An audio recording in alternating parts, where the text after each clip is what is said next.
대선 승리의 공식을 저는 잘 압니다. 그건 바로 청년과 중도로의 확장입니다. 사실 제가 청년 정치의 원조입니다. 홍준표 후보는 제 후배됩니다. 그런 면에서. 그리고 중도의 눈높이에서 일찍이 제가 정치하면서 좌우 양극당과 치열하게 싸워왔습니다. 좌파 통진당 해산에 앞장섰고 우파 개혁에도 앞장섰습니다. 변화의 상징, 승리의 상징, 저 하태경을 4강에 올려주셔야 대선 승리합니다. 없다, 있다. 예. 유일하게 하태경 후보가 있다 이렇게 이야기를 하셨는데 당내에 그럼 대선에 도움이 안 되는 후보 말씀해 주실 수 있나요? 제가 좀 이따 제 질의 시간에 할 텐데요. 예.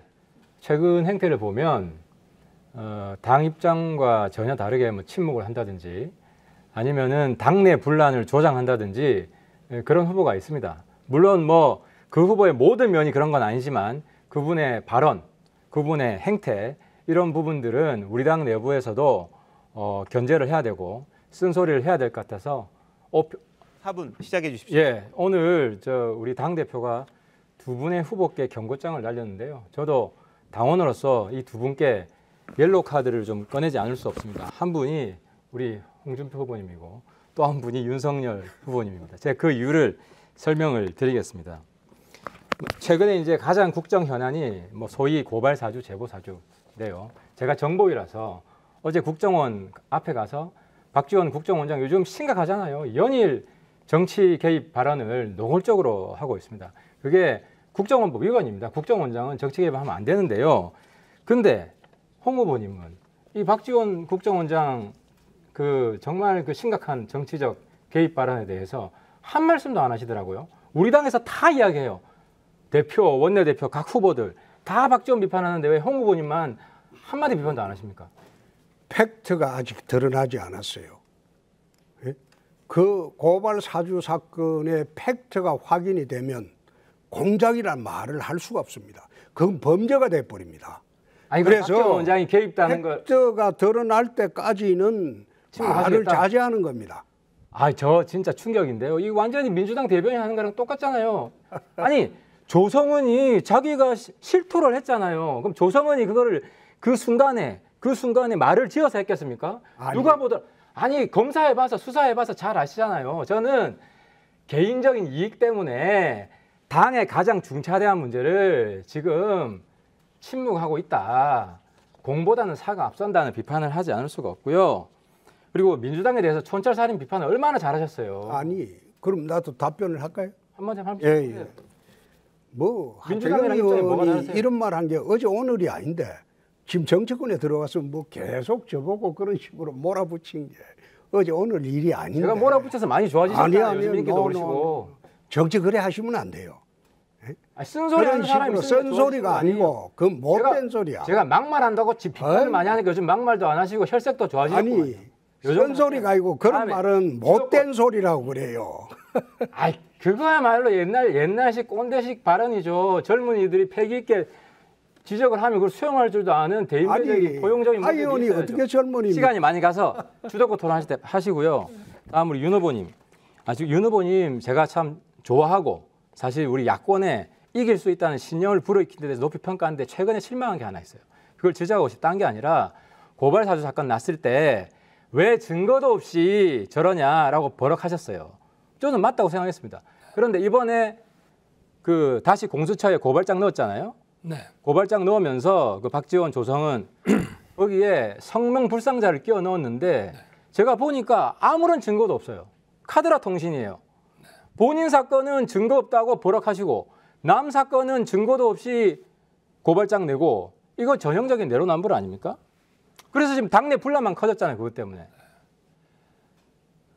저희들이 그 성명불상자를 집어넣은 것은 바깥에서 생각하는 것처럼 뭐 어떤 정치권이라든지 또는 정보기관 사람이라든지 누구인지 알 수가 없습니다만은 이것이 두 사람만으로서 완결될 수 있는 행위가 아니다. 그렇기 때문에 우리가 그럴 때는 검찰에 경찰에 고소고발을 할 때 다른 사람이 반드시 여기 끼었을 것이다. 그러니까 윤 후보님 방금 말씀에서 드러나는데 이게 전언과 추측에 기반한 것이지 구체적인 증거는 지금 하나도 말씀 못 하시고 있잖아요. 근데 아니 그거는 본인은 그렇지 증거대라고 하면서 본인은 네. 고발할 때 본인 고발당하는 건 증거대라. 본인이 고발할 때는 증거도 없이 고발하고 이러시면 안 된다는 거예요. 정치권 들어와서도 네. 과거에 했던 그 일관성을 그대로 지켜주십시오.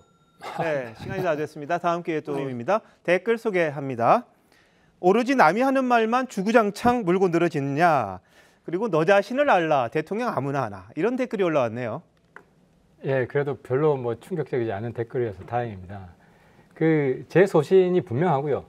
그리고 제가 10년 동안 정치하면서 좌우 양극단과 치열하게 싸워왔습니다.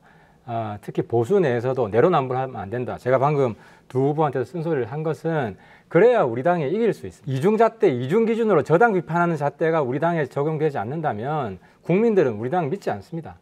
그래서 그런 소신으로 해왔고요. 제가 이번에 제일 젊은 후보긴 합니다. 하지만 유럽 기준으로 보면 30대, 캐나다도 30대 대통령이 나오는데 제가 조금 있으면 50대 중반을 바라봅니다. 그리고 10년 동안 정치하면서 많은 준비했습니다. 네, 알겠습니다. 우리 하태경 후보님께 좀 여쭤보겠습니다. 예. 우리 후보님께서는 학생 시절에 또 좌파 운동권 생활도 하셨고 그리고 지금은 소위 보수 정당의 정치인 생활을 하시고 있는데 우리나라의 이런 노동개혁, 교육개혁 이런 많은 문제들이 사실은 이 좌우의 그 이념 대결에 지금 빠져 있습니다. 양쪽을 다 경험하신 분으로서 이런 문제를 해결하는 어떤 방안이나 비전은 어떻게 갖고 계신지 궁금합니다. 사실 우리가 힘을 합쳐야 되죠. 네. 제가 20대 중후반에 생각이 완전히 바뀌었어요. 네. 그리고 그 진중권 교수처럼 그 안에 있는 사람들을 바꿔보려고 십몇 년을 그분들하고 싸웠습니다. 소위 좌파 권력 586 그분들하고 싸웠는데 그분들 성향이 굉장히 친북성이 강하고 두 번째로는 아직도 계급투쟁 생각을 해요. 그래서 자영업자를 자본가로 생각해서 막 최저임금 막 올리는 거예요. 그래서 이분들을 청산하지 않으면 대한민국 미래가 없고요. 적어도 그래서 민주당의 권력 586에 영합하는 이런 일을 우리 당에서 해서는 안 된다. 다시 네. 홍 후보님의 질문 드리겠습니다. 아까 첫 질문에는 박지원 국정원장의 노골적인 정치 협박에 대해서 침묵하시는데 제가 비판을 했고 두 번째는 썸 탄다 그러죠. 아주 뭐 사이가 좋게 친하게 지낸다는 젊은이들의 언어인데 제가 놀란 게 조국 교수랑 요즘 썸 타고 계시더라고요. 홍준표 후보 페이스북을 조국 교수 페이스북에 공유하고 같이 두둔하고 왜 그러나 봤더니만 아까 이제 일부만 말씀하셨는데 그 조국 가족 수사는 과잉 수사다. 집요하게 조국 동생 구속하고 오촌 조카 구속에 딸 문제도 건드렸다. 심하게 했지. 목표가 조국 퇴진이니까. 그러니까 이 정치 수사한 거다. 근데 이 이야기들 정겸심 사랑해 조국 지켜라. 그분들 좋아하는 이야기를 이렇게 대놓고 한 것에 되게 놀랐습니다. 어떻게 이렇게 말씀하실 수 있습니까? 조국 수사가 잘못됐습니까? 나는 잘못된 걸 보면 피아를 가리지 않습니다. 우리 편이라도 잘못된 거는 지적을 하고 그리고 남의 편이라도 잘된 거는 칭찬을 합니다. 아니 그럼 내가 조국 수사가 잘못됐다고요? 아니 잘못된 게 아니라 과잉 수사했다는 거예요. 아니, 그 뭐가 정가족을 과잉수사입니까? 도려가는 수사는 없어요. 아니 그러면은 아까 제가 가장이 다 책임져야 되는 거다 보고 이거 완전히 조선시대 경국대전에 나오는 법의식이다. 아니 개인이 잘못했으면 개인이 책임을 져야죠. 그게 자유민주주의예요. 헌법적 원칙 아닙니까? 근데 하나 제가 물어볼게요. 영장 치는 거 판사가 치는 거 아닙니까?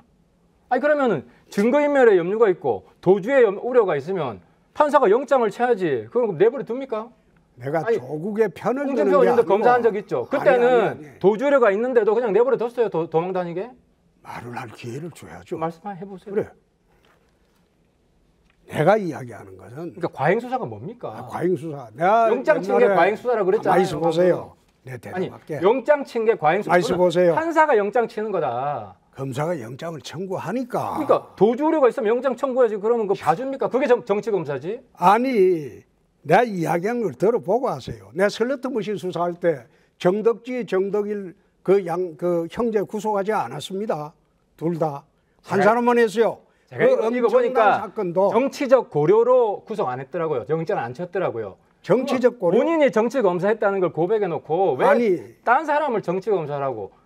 그 정도 하고요. 아니, 이런 식으로 아니 못되게 그래서 아니 저는 막말 없어진 줄 알았는데 동료 후보한테 못된 짓을 하고 못되게 한다. 아니 그거 막말 도지신 겁니다. 막말 도진 게 아니고 우리 저 윤석열 아이고 그 정도 역량으로 참 윤 후보님은 어쨌든 정치권 뒤늦게 와가지고 제가 충고를 안 드릴 수가 없는데요. 최근에 또 노동 유연성 문제에 대해 말이 바뀌셨어요. 안동대 9월 13일 가서는 노동시장 유연해야 된다. 물렁물렁하게 해야 되고 그래야 일자리가 많이 생긴다. 유럽이 그렇게 하고 있다. 최근 변했다. 이 요지를 발표했고 그런데 15일 이틀 뒤에 노총 가서는 유럽에 노동 유연성이 있는데 이거 받아들일 수 없다. 안정성이 유지되지 않으면 거기서 어떤 인간의 권리를 찾을 수 없다. 이렇게 말이 확 바뀌었어요. 이게 제가 볼 땐 뭐냐면 노총은 세력이 있으니까 노총 눈치 보게 한 거 아닙니까? 참 이 안동대 얘기를 계속 하시는데 제가 안동대에서도 저는 노동 유연성은 우리가 좀 지향해야 되지만 해고를 함부로 하는 지향입니까? 지향입니까? 지향입니다. 지향해야 되지만. 네, 그러나 해고를 함부로 하는 그런 유연성은 한국 현실에는 맞지 않는다는 것을 안동대에서나 한노총에서나 반드시 분명하게 했습니다. 그럼 노동 유연성을 적당하게 해야지. 저는 그 너무 노동 심하게 하면 안 유연성이라고 하는 거는 그렇게 애매모호하게 해서 아니, 대통령 애매모호한 게 아닙니다. 해고는 우리나라에서 받아들여지기 어렵습니다. 알겠습니다. 자, 시간 또 다 됐네요. 시작해 주십시오. 마무리 네, 발언입니다. 오늘 토론회 잘 보셨습니까? 이 활력, 이 혁신의 에너지 느끼셨습니까? 어떤 분들은 제가 좀 과했다라고 생각하는 분들이 있을지도 모르겠지만 저희들이 상대해야 될 민주당 후보 정말 만만치 않습니다. 여기 계신 이 정도 패기 가지고 절대로 이길 수 없습니다. 이 자리에서 저희들이 단련돼야 됩니다. 약점들 있으면 보완하고 강점들 서로 힘을 합해야 됩니다.